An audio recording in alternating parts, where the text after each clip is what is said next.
This here is my ME/CDS 234A final project. What I have put together here is a fully autonomous rescue robot planner simulation. It's all done in Python using stuff like PyPlot and Shapely, other Python libraries. And the goal of this project was I wanted to kind of explore human robot interaction and really look at rescue robotics. That's a subfield of HRI that I've never really had any experience working with. I was basically given an open book to work on this project, and I really wanted to check this subject area out. So, kind of my idea here is we have a overworld map on the right here. Where we have our robot starting point. It comes in from the bottom. We have outdoor survivors marked by the little orange dots, buildings, debris from like a disaster area or whatnot, um, doorways on each building. And then as we start visiting doorways, you'll see they get marked with red. And as we start rescuing outdoor survivors, they'll get marked with blue. Um, and then once this building finishes up here, you'll be able to see a red line path that the robot took in the overworld to get to the building, as well as inside the building. So right now, we're inside building one. Um, and the reason this guy doesn't seem to be doing too well is this. I set this up as a disaster scenario here, where essentially um, we can imagine that GPS could be somewhat decent outside, but inside, the noise levels, with it being all indoors as well as disaster effects, uh, makes the measurements of the GPS really noisy. So basically, what I'm giving the green robot guy here um, is area of noise, and there we go. It just found its way. They thank me for the rescue, and we continue on to the next building. Um, Inside each of these buildings, the target area is very noisy. Oh, this one should be pretty quick. Um, where the robot only understands that there's a general area of where the target could be as we add noise to the position of the target. We use RRT to find our way inside of each of these buildings. For about 70% of the time, it's aiming towards this noisy target point that changes based off of random, range of noise values. And 30% of the time, it is randomly sampling. And this random sampling is very helpful in case the robot gets stuck anywhere in one of these crevices or whatnot, or concave areas where it may need to go away from the target for a little bit to get around this obstacle. Um, the problem is that when you randomly sample uh, that, even 30% is not that much, but when you randomly sample that much, the robot will kind of go careening off sometimes, and it has to slowly work its way back. Um, so we made it to building 4 here, and you may notice on the right that uh, we have a little bit of a different plan here. So on the right side, we're using a modified form of RRT. Both forms of RRT on the left and right are modified as to where we're only growing one stem or one branch of the tree. Um, it is just a more accurate way to represent a robot traveling through somewhere, versus having some kind of like omniscient planning ability where it can see in multiple directions at the same time. That's not really what I wanted to represent. I worked with RRT before um, when it came to maze solving, which is where this on the left here, this maze format is. Basically, I scaled down the difficulty a bunch. Um, so it's not really a maze anymore, but it does kind of represent like the inside of a office building or something, where there's a lot of objects in the way, and the robot is going to have to find a way to get around them and get to the person in distress.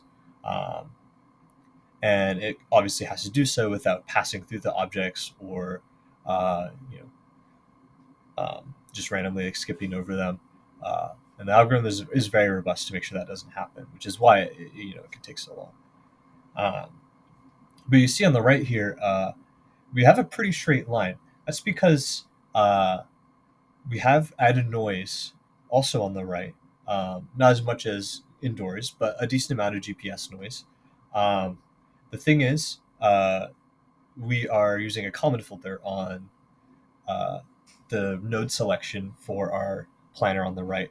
So you'll see it does have a little bit of wiggle, a little bit of spikiness in the path, but it's generally fairly smooth when it comes to making node connections and then turning around from a node connection and steering towards somewhere else.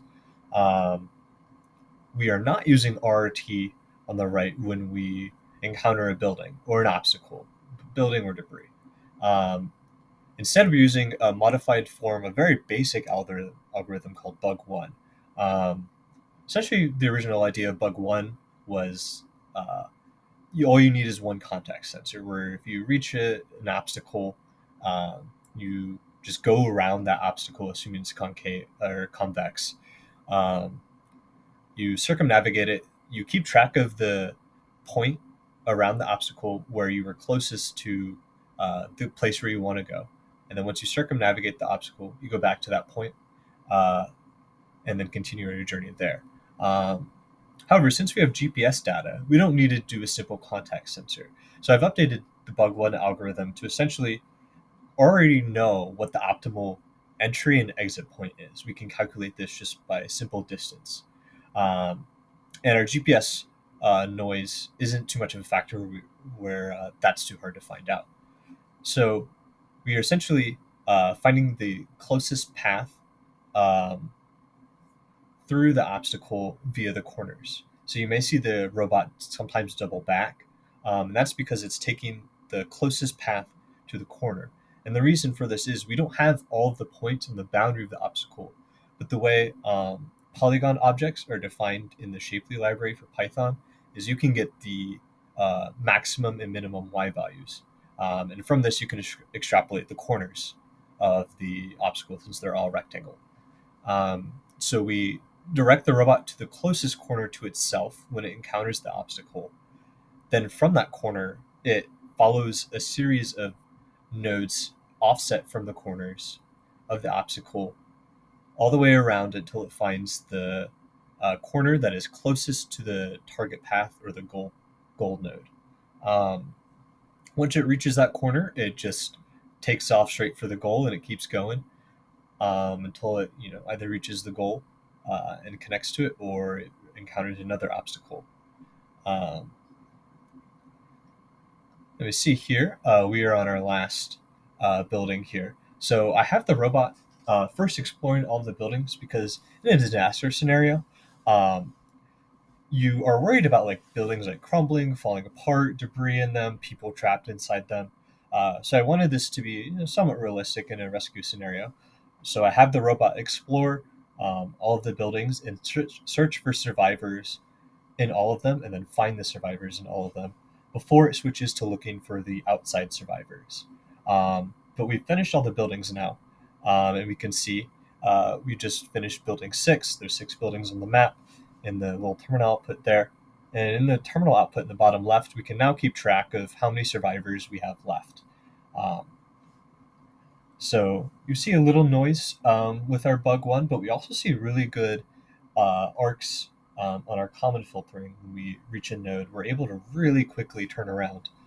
Um, and that's because the uh, process noise is about a zero point 0.1 right now, which is not very big at all, but our uh, measurement noise is right around 15.